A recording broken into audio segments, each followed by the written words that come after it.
Hello everyone, I'm the Enforcer, and welcome to the breaking news. Please make sure to like, comment, and subscribe, and support us on Patreon, link in the description below. Today we have absolutely breaking news that we were able to hear that a Russian drone has now impacted the Chernobyl nuclear power plant within the Chernobyl exclusion zone, hitting the sarcophagus and possibly rupturing it, opening up a radioactive leak once again into the radiological zone, and not only that, possibly threatening other regions around Europe. We were able to hear that this happened not that long ago, only a few hours ago, as we were able to see that drones did actively attack and impact the sarcophagus around reactor number 4 at the Chernobyl nuclear power plant just overnight. We could see the sarcophagus in the far left of the security camera footage that we're seeing right here, and this is the grounds of the Chernobyl nuclear power plant just a little south of Pripyat. But we can see the impact right here onto the side of the sarcophagus. It appears that the drone made a direct impact to the side of the sarcophagus. It doesn't appear to be an errant drone, or for that matter, a drone that maybe possibly was intercepted with electronic warfare. It does appear that this was a deliberate action by the Russian Federation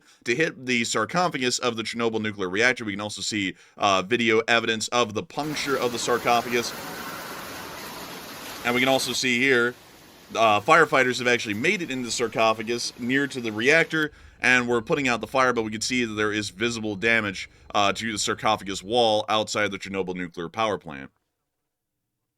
At this moment, Ukrainian authorities have made it somewhat clear that there isn't a major radiation leak that is going on at this point. The fire has been extinguished, and as of now, radiation levels have not increased and are being constantly monitored, according to the folks that are around the Chernobyl nuclear power plant at this point, and it doesn't appear that the damage to the shelter is going to be rupturing its radioactive containment. They do say that the damage is significant, but it is not going to be dooming the sarcophagus to allowing a massive leak of radioactive materials out of reactor number 4 back into the open atmosphere. Nevertheless, we were able to get some additional footage and proof of the rupture, or more so the explosion that happened on the side of the sarcophagus, as we are hearing that there is a risk of radioactive material or radioactive particles making its way out of the opening, according to the chief engineer Tsuchuk, who is in charge of the Chernobyl nuclear power plant at this time. He clarified that radiation levels have not changed, at least at this point, and earlier reports emerged of a drone attacking the Chernobyl nuclear power plant, and the Ukrainians have been blaming the Russian Federation for this incident, as this did occur in the middle of a major drone and missile strike that was occurring on Ukraine overnight while the Munich agreements were getting on their way. We have also been able to see some additional footage and picture evidence as well, showing the, once again, ruptures onto the side of the sarcophagus. We can see this here, and many people are incredibly concerned, and rightfully so, that this deliberate Russian attack onto the sarcophagus wall may create some form of a radioactive leak that not only could threaten Ukraine, but could threaten Belarus, and a decent amount of other countries as well, as the radioactive leak was to get extremely out of control. We have also been able to hear some additional information as well about the United States and its actions towards the Russian Federation in the coming up Munich agreement, or the Munich conference more so. So far in the Munich conference, we have not actually heard of the Russians being involved at any level as far as news is concerned on the talks. This is something that we kind of heard last night. We actually started to hear that the Ukrainians stated that the Russian Federation would not attend the Munich agreement, and at this moment, just to make sure with everyone that we are getting this correct, it does appear, and let me make sure that we're just getting this correct off screen, it does appear that the Russian Federation did not seem to be present at the Munich conference today. It appears to me, at least at this point, that the Russian Federation has now decided to avoid the Munich conference and not really make any clear statements, although once again, this is going off of the video and picture evidence that we have, and while we have plenty of video and picture evidence of the Ukrainians being present at the Munich conference and many other groups being present at the Munich conference today, I did not see any video or picture evidence confirming the presence of a Russian diplomatic delegation at Munich. However, we were able to see in the bits of news that we have so far that a U.S. Representative of the United States did state that if this happens again, the Ukrainians will join NATO right away. We actually have the video of the statement being made right here, but I will not be showing it because it does show someone who is a bit of a political figure inside the United States, and we avoid that kind of domestic political discussion here in this channel. Nevertheless, we can see that it is this senator in particular, and while it did sound like a great comment, and it sounded like it really was working towards the concept of peace, more so, I guess you could say, the issue is that this is a bit of a blind statement. The United States of America cannot guarantee Ukraine's security after a second war begins here in the future. The NATO Charter simply does not allow for new member states to be added when they're in the middle of an active conflict. It's one of the very clear defining parameters within the NATO Charter that makes it impossible for new members to join. And for this reason, while that is a great statement and that would be great in practice, it doesn't really work out in reality because we would not be able to get Ukraine into NATO during that conflict. We would practically be in the exact same situation we're in right now, largely supporting Ukraine on the sidelines and hoping that they can go it alone. So for this reason, while it is an interesting statement and many who would easily think that that sounds great, it's not really exactly what it seems. It's more so a statement that I believe at this point may have been made in ignorance about what the NATO Charter actually says. And if anyone's doubting me on that, please make sure to go to NATO's website and read the NATO Charter word for word, and you can see that in one of the opening articles, it actually does state for a member state to join, they cannot be actively engaging in any form of a conflict at that time. Ukraine, obviously, in a second war, would be involved in a war with the Russian Federation for a second time, and for that reason, they wouldn't be able to join NATO because they would be involved in an active conflict, and that would force the situation right back into what it is right now. But moving on from that and into our next bit of news that we did get out of the Munich conference, we were able to hear that the United States will continue to support Ukraine directly, according to President Volodymyr Zelensky. So it does appear that weapons support and material support will be continuing on into Ukraine well on into the future. According to what Zelensky stated, meetings within the framework of the Munich conference are good and important for Ukraine, and that the U.S. will continue to help out the state of Ukraine. This is fairly big news, as a lot of people, including myself, were a little bit concerned that support for Ukraine may not be that long lasting or that a peace deal may be reached. It appears, on the other hand, however, based with how everything went today, and once again, largely from what we're hearing, that the Russians were not involved in the Munich conference in any way, shape, or form, because we didn't get any video or picture evidence to corroborate that, or even any official statements claiming that the Russians were there. From what I could find, it does appear that the war will be going on for some time, as the Russian Federation does not appear to be apt to actually make it to the negotiating table or make any kind of concerted moves towards peace, showing that they actually want to claim more than what they're already stating they want to claim in the peace negotiations currently. However, the United States doesn't really seem to be taking that sitting down, as we were also able to hear that the U.S. Secretary of Defense did state that the U.S. plans to deploy more U.S. forces to Poland as the Ukrainian borders remain unclear, showing once again very clearly, as of just a short while ago, that the United States of America is not seeing any real progress at this point in any kind of a peace negotiation with the Russian Federation, simply for the fact they did not show up, from what we understand. And for this reason, the United States of America is now pushing forward further escalations against the Russian Federation to start forcing them to the negotiating table under American terms, or else there could be serious consequences for the Russian Federation and everyone involved around the world. This is something that I have to say is a fairly decent move, at least on the negotiating aspect. You generally want to make sure that the Russian Federation is incredibly scared of the response that the United States could make. Conventionally, we are an incredibly strong power, and as far as our nuclear forces, we may be the strongest in the world, considering that most Russian nuclear weapons and missiles may not necessarily be operable at this point. Leveraging military pressure is a good way to either start World War III or to get this to the actual negotiating table and have the Russians take it seriously. I have a feeling that the Russian Federation may not take this seriously, however, while I believe that this is a good measure and a move to try and get the Russians to get to negotiating, I don't believe that the Russians will take this all too seriously, because they'll most likely understand that it is more of a bluff than anything, because it's been made fairly clear by the U.S. administration currently that they're not seeking any kind of an active conflict, so the buildup of troops is more so just a symbolic gesture than one that may actually be followed through with a active war. But moving on from that news in Eastern Europe, we were able to hear inside the United States of America that the United States may give Ukraine nuclear weapons. Now, this one's a little bit crazy. I'm just going to admit that because it flies in the face of a couple of treaties, but we'll talk about it here and speak exactly what we've been able to hear today. Ukraine may receive nuclear weapons. The president may hand them over if he wants, according to the U.S. Secretary of Defense. The president's negotiations with Russia are not weakness. These are some of the things that the Secretary of State said. On the contrary, these negotiations are evidence of the strength of the president and the United States. The president's strength forces Putin and Zelensky to sit down at the negotiating table. He negotiates from a position of strength. He seeks a favorable deal, but does not make concessions. Criticism of negotiations without NATO is not substantiated. No one offers alternative solutions. Other positions lead to endless war. Okay. Anyways, the negotiations are a part of the president's strategy. The U.S. shows interest in Ukraine through investments, not just declaration of support. But for the large part, from what we're understanding, the United States may be considering giving nuclear weapons to Ukraine.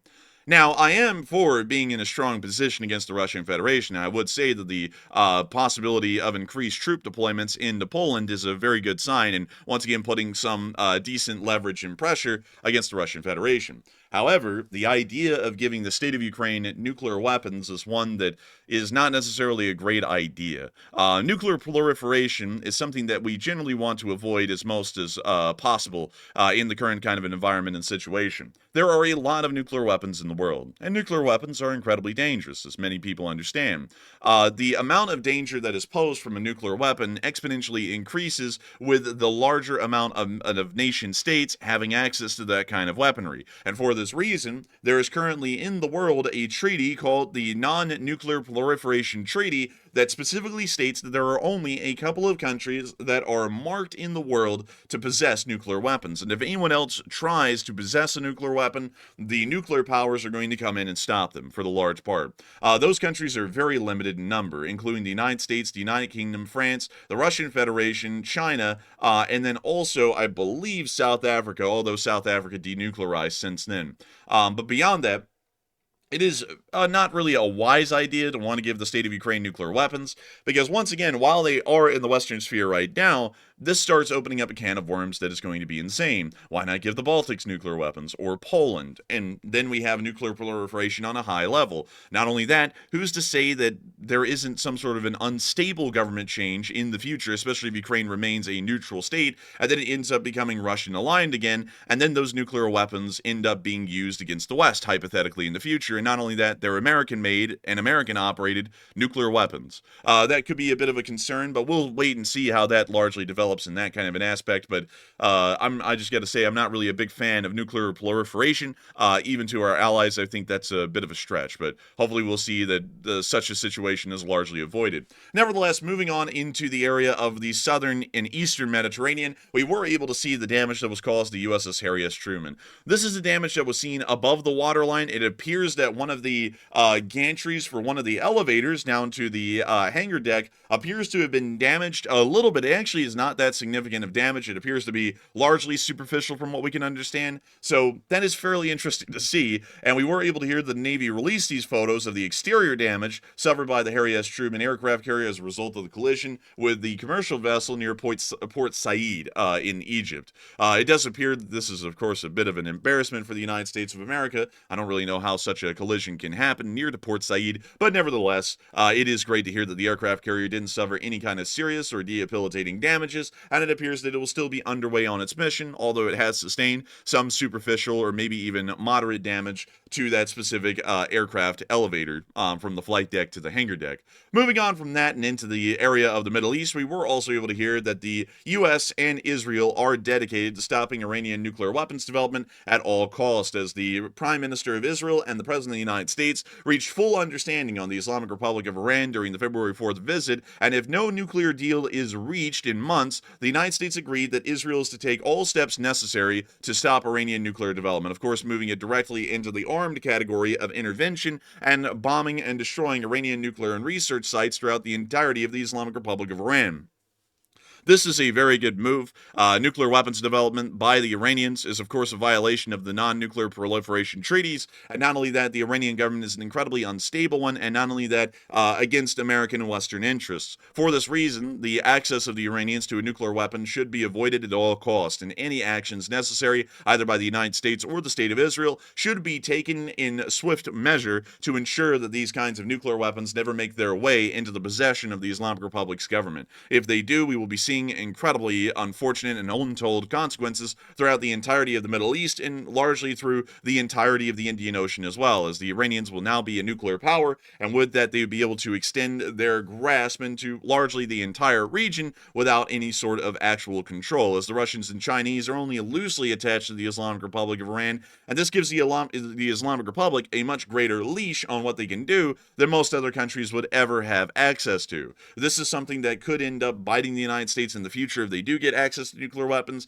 and I would still have to say that I'm largely within the camp that we should begin armed military action against the Islamic Republic of Iran to destroy these sites now before it becomes too late. Talks can stall while they are still developing a nuclear weapon. And so while talks would be great to engage in, talks were attempted by the prior administration and failed. And we largely should understand at this point that because there is a new president, that doesn't wave a magic wand for everyone, and that doesn't mean that they're going to start talking. For this reason, I believe that bombing the Iranians' nuclear weapons and research facilities would be a prudent measure as of right now, not waiting for talks to conspire for a couple of months and then largely fail, and then we come back to square one where we start bombing these nuclear research and development sites. But moving on from that and out of the Islamic Republic of Iran, we also were able to hear out of Beijing that the Chinese foreign minister has made a fairly interesting statement today. The United States, adhering to to some principles, should set an example for others by being the first to reduce military spending.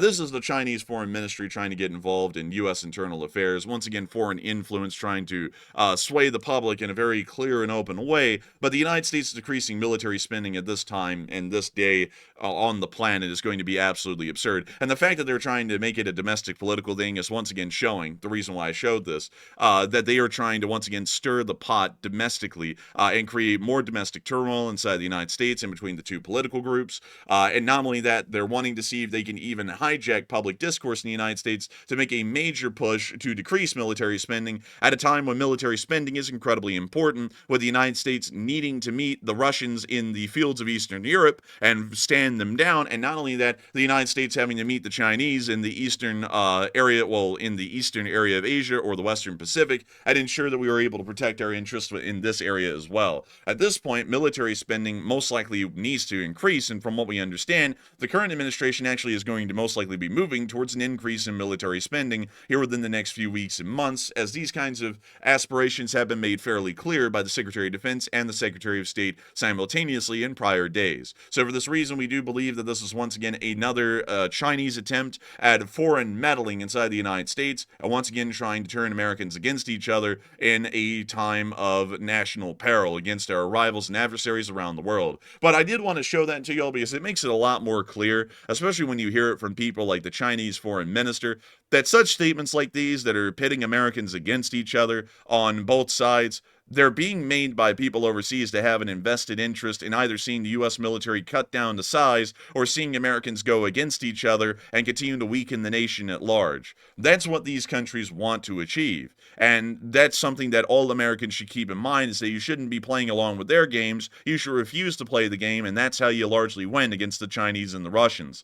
So for this reason, I hope that people pay a little bit more attention to that kind of stuff, because that's starting to happen a lot these days, and I see a lot of people being taken advantage of here and listening to things that the Chinese foreign ministry and the Russian foreign ministries are saying to the United States and to the American citizenry, and people are gobbling it up like the Russians and the Chinese are not open adversaries and enemies of the United States of America and the Western world at large. But nevertheless, that is all of the breaking news that we have today. I've got to thank each and every one of y'all so much once again for watching. I hope y'all have been enjoying this greatly, and if you have, please make sure to subscribe, make sure to like and comment, because if it wasn't for folks like all of y'all, we wouldn't be able to make these kinds of video projects possible. And a big apologies to everyone who's been wanting short war summaries, and we haven't been able to get them out a lot lately. It's not that we got busy and got sidetracked. Problem is that there usually wasn't enough news by this time of day for us to be able to make a video like this and get it out for all of y'all. Usually all the big news started to come in the afternoon in our time, in a couple of hours from now when I'm recording this video, and so we only had news for the streams. But hopefully we will be able to make sure that y'all continue to get the highest level of news coverage, hopefully imaginable out there. That's a bit of a reach, honestly, but hopefully it's good news coverage nevertheless. But still, a huge thanks to all of y'all once again, and a massive shout out to to all the folks on Patreon who are supporting this channel and helping it to keep on running, because y'all make these video projects specifically possible through y'all support. So a huge thanks to y'all once again. And if you would like to be one of those Patreon supporters, the link is in the description below. We post all kinds of cool stuff over there. And not only that, y'all help these videos to actually be possible. And so a huge thanks to all of y'all once again for watching. And we will see you all in the next one.